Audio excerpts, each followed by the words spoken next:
Okay, so this section was just laid. It's just a middle section that was dead. It's gonna fill in with our regular St. Augustine. Now, I put dirt in between all the creases because this area is not a big concern of mine, because it's just gonna get mowed really short anyway, because we do have the mailbox there.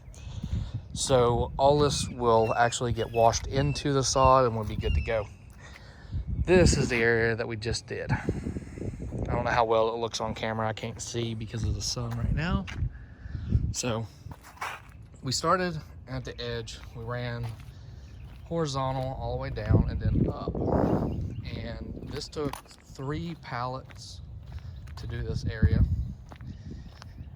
And this sod, the first 2 pallets was laid about a week and a half ago. And the rest of the sod, as you can see, it's going to change color from here over, was laid yesterday. Now, we did do some rings around the magnolia and the palm tree. This one's going to get a little bit bigger, actually. I wasn't sure how big I wanted to go with it yet. We did a straight line drop and curved the edge for this little plant bed. I'm going to rip up these 2 that have died from transplant and keep these 2 and add 2 more. And then we're going to dig this down, get all the debris out of it, and add some lava rock and get rid of all the pine bark down there.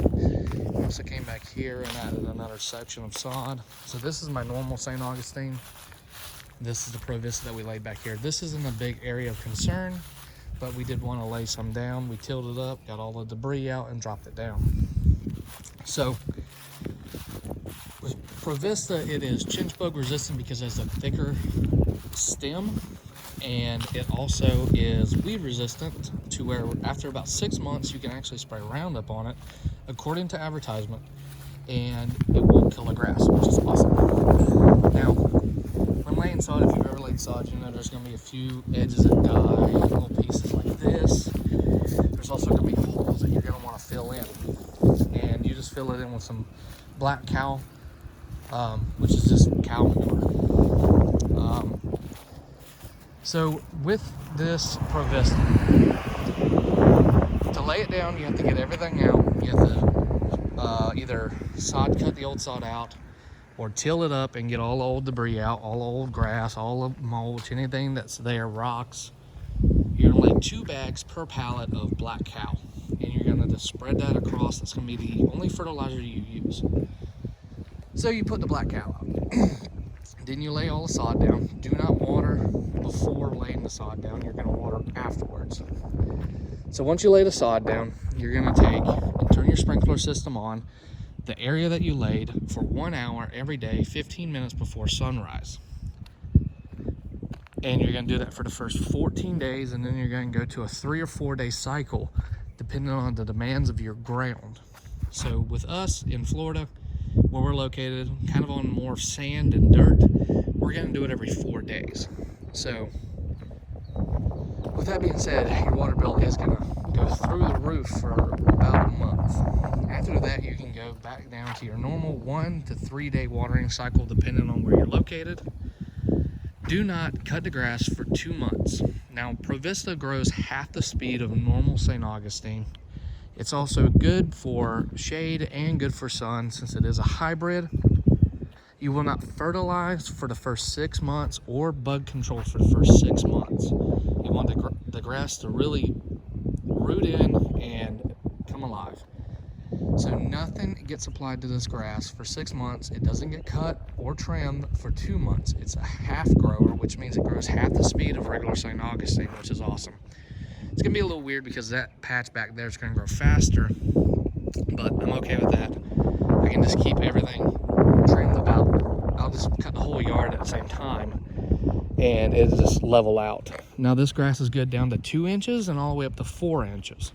Can go a little bit higher than 4 inches if you have a mower that will do that, but the recommended is 3.75 inches. But this grass is tolerable to a low level, unlike regular St. Augustine that most people have. So there's 140, 150 types of St. Augustine. 3 are really popular. Provista's new. It's by Scott's brand, and it is a hybrid, one of the hybrids. So How much does this sod cost? Well, that's a good question. If you buy it like I did, I bought it from a sod place. I paid $190 per pallet for 450 square feet and a $50 delivery charge for as much as I ordered. So I ordered 2 different orders, so I had to pay $100 in delivery charges. So I bought 2 pallets, delivery charge and tax was $454, which isn't bad at all, to be honest. And they're really full pallets. The sod was great, it laid great, it looks good, it came right from the truck. And this is locally cut about 2 hours away in Georgia. We're in Florida, so not a long wait time to get it. Will it match up to normal St. Augustine? Well, it depends on what kind of St. Augustine you have. But if you have a very common St. Augustine, like almost everybody does, in my area, it's gonna match up great once it starts growing. So we won't have to worry about that.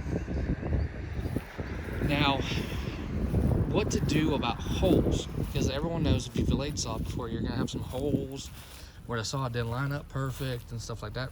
All you do is get some black cow. You're gonna put it in the, like right here. We just laid this yesterday. Seams didn't line up too great on some of these pieces, so we'll just get some black cow. We'll put it in between. We'll let it water itself in, and it'll grow in.